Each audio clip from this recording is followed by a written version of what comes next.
Assalamualaikum warahmatullahi wabarakatuh. Alhamdulillah ala nikmatillah, la haula wala quwata illa billah. Bersyukur pada Allah Subhanahu wa taala kita bisa bertemu lagi di kondisi yang masih pandemi ini dengan pelajaran IPS bab 1 tentang lingkungan alam. Di pertemuan sebelumnya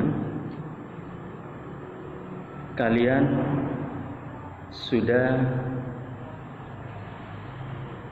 mendapat penjelasan, sudah diperkenalkan tentang lingkungan alam. Apa itu sih lingkungan alam? Tentunya kalian sudah tahu. Nah, anak-anak, untuk kali ini kita akan membahas lingkungan alam di sekitar rumah. Baik, untuk kalian semua, sebelum kita mulai pembelajarannya, marilah kita berdoa memohon kepada Allah Subhanahu wa taala dengan berdoa membaca suratul Fatihah. Mudah-mudahan kita semua selalu diberikan kesehatan oleh Allah Subhanahu wa taala, keluarga kita, kedua orang tua kita, saudara-saudara kita selalu diberikan kesehatan dan keselamatan oleh Allah Subhanahu wa taala sehingga bisa beraktivitas dengan baik dan normal. Ala hadhihi niyyah wa ala kulli niyatin shalihah. Al-Fatihah. A'udzu billahi minasyaitonir rajim. Bismillahirrahmanirrahim. Alhamdulillahirabbil alamin arrahmanir rahim maliki yaumiddin. Iyyaka na'budu wa iyyaka nasta'in. Ihdinas siratal mustaqim. Siratal ladzina an'amta 'alaihim ghairil maghdubi 'alaihim waladdallin. Amin. Baik, anak-anak, sebelum kita bahas tentang lingkungan alam di sekitar rumah, Ustadz akan mereview kembali materi yang sudah kita sampaikan pada pertemuan minggu yang lalu, yaitu tentang lingkungan. Apa sih lingkungan itu? Lingkungan itu adalah ruang yang kita tempati beserta sesuatu yang ada di dalamnya. Jadi segala sesuatu yang ada di dalamnya beserta ruang yang kita tempati ini namanya lingkungan, ya. Kemudian apa yang dimaksud dengan lingkungan alam? Lingkungan alam adalah sesuatu yang terdapat di alam, ya, yang ada dengan sendirinya atau diciptakan oleh Allah Subhanahu wa taala. Gitu. Kemudian contoh lingkungan, ya. Beberapa minggu yang lalu sudah kita bahas. Contoh lingkungan itu meliputi sungai, kemudian danau, laut, pantai, kemudian gunung, pegunungan, ada lembah, ada ngarai, kemudian ada dataran rendah, kemudian juga ada dataran tinggi, ya. Yang untuk pengertiannya apa itu gunung, kemudian apa itu pegunungan, apa itu ngarai, lembah, bisa kalian pelajari dari bab 1 itu dari halaman 4 sampai dengan halaman 10, ya. Di halaman 10 ada cakrawala yang harus kalian ketahui, yaitu Taman Laut Bunaken, ya.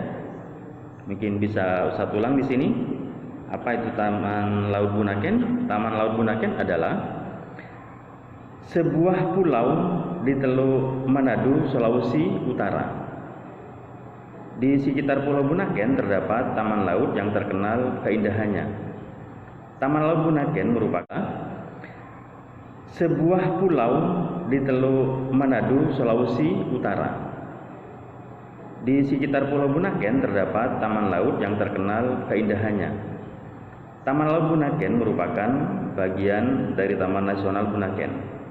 Taman laut ini memiliki berbagai spesies ikan. Jadi di Taman Laut Bunaken itu spesies ikannya banyak sekali, beraneka ragam ikan bisa kita temui di sana. Dengan cara apa? Dengan cara menyelam tentunya, ya. Tidak bisa kita lihat dari daratan, ya, karena lautannya dalam. Kemudian di sana juga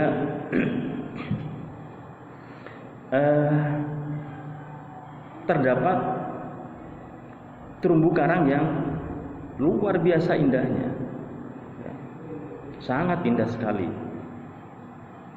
Bagaimana cara melihatnya? Kok Ustaz tahu kalau indah? Ustaz lihat di bukunya ada gambarnya, karena Ustaz tidak pernah ke sana. Jadi kalian kalau mau ke sana bisa, ya, kalau sudah pandemi selesai kalian bisa main-main ke sana dan menyelam, melakukan penyelaman di sana, baru kalian bisa melihat, ya, secara pandangan mata, ya, bagaimana betapa indahnya Taman Laut Bunaken itu. Kemudian di dalamnya juga banyak terdapat kekayaan laut seperti kerang, ya, dan binatang-binatang laut lainnya, ya. Itu gambaran sedikit tentang keindahan Taman Laut di Bunaken. Nah, hari ini mari kita bahas tentang lingkungan alam di sekitar kita atau sekitar rumah kita yang kita tempati. Baik anak-anak, kita lanjutkan untuk lingkungan alam di sekitar rumah. Bagi kita, bagi kalian, kita bersama yang tinggal di desa, masih banyak kita jumpai lingkungan alam di sekitar kita yang masih alami, masih murni, tidak dijamah oleh tangan-tangan jahil, ya. Kita masih bisa, yang hidup di desa, kita masih bisa menikmati sejuknya udara, ya, jauh dari kebisingan, ya. Bagaimana ketika udara pagi, ya, sepoi-sepoi bertiup, ya, kita hirup udaranya begitu segar, ya. Kemudian di desa juga kita masih mendengar kicauan burung yang indah, ya, ketika sebelum subuh kalau kita bangun, ya, burung berkicau di sebelah rumah kita, ya, di lahan-lahan kosong yang kita miliki, di atas pohon burung-burung itu berkicau. Kemudian kita kalau pergi ke sungai, kita masih mendengar indahnya gemercik air yang mengalir di sungai itu. Kemudian ketika hujan, ya, kita masih mendengar gemercik air yang jatuh dari pancuran itu. Itu kalau kita tinggal di desa. Jadi alamnya masih alami, masih murni, udaranya masih jernih, ya, segar ketika kita hirup. Beda kalau kita hidup di desa. Lingkungan alam di desa itu masih kita jumpai. Nah, beda dengan ketika kita sudah hidup di kota. Hidup di kota, kita sudah jarang sekali menjumpai lingkungan alam. Kenapa? Karena di kota sudah banyak lingkungan-lingkungan buatan. Ada perumahan, ya, pabrik, ya, perkantoran dan lain sebagainya. Itu sudah tidak menjadi lingkungan alam lagi, akan tetapi menjadi lingkungan buatan. Untuk kita yang tinggal di pinggir pantai, di tepi pantai, ya, yang rumahnya dekat dengan pantai, ya, masih sering kita lihat lalu lalang seorang nelayan yang pergi dan pulang dari lautan, dari mencari ikan, itu masih kita jumpai pada saat ini, ya. Kemudian anak-anak, apa sih manfaat lingkungan alam bagi kita itu?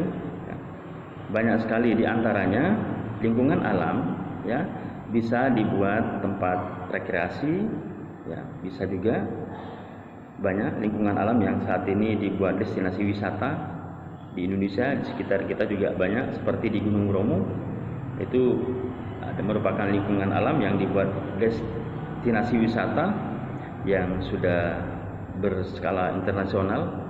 Kenapa kok dikatakan dengan berskala internasional? Karena di sana yang berkunjung bukan hanya wisatawan lokal atau bukan hanya domestik, akan tetapi sudah banyak orang-orang luar negeri yang berkunjung ke Gunung Bromo sebagai destinasi wisata andalan Kabupaten Probolinggo, ya.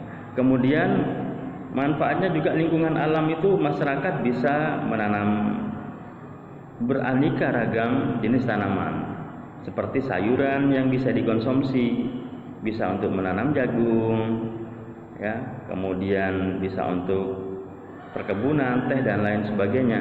Itu manfaat lingkungan alam, ya. Baik anak-anak, itu saja yang dapat Ustaz sampaikan pada kesempatan ini. Mudah-mudahan bermanfaat. Namun sebelum Ustaz tutup, Ustaz akan memberikan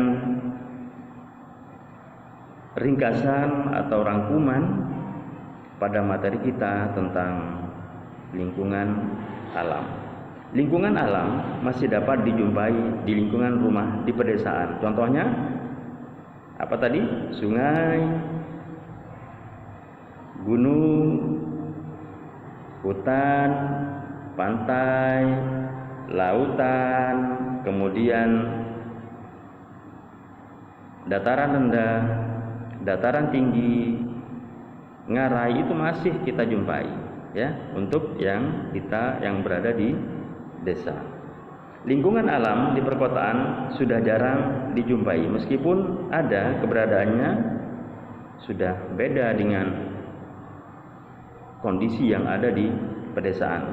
Kemudian lingkungan alam yang masih baik keadaannya harus dipelihara dengan baik agar dapat memberi manfaat bagi kehidupan manusia. Terima kasih anak-anak. Sampai jumpa di pertemuan berikutnya.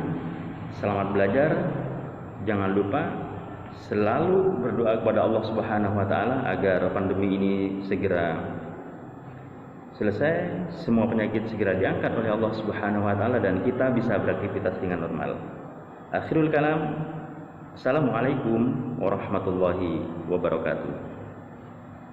Dijumpai, meskipun ada, keberadaannya sudah beda dengan kondisi yang ada di pedesaan. Kemudian lingkungan alam yang masih baik keadaannya harus dipelihara dengan baik agar dapat memberi manfaat bagi kehidupan manusia. Terima kasih anak-anak. Sampai jumpa di pertemuan berikutnya. Selamat belajar. Jangan lupa selalu berdoa kepada Allah Subhanahu wa taala agar pandemi ini segera selesai, semua penyakit segera diangkat oleh Allah Subhanahu wa taala dan kita bisa beraktivitas dengan normal. Akhirul kalam.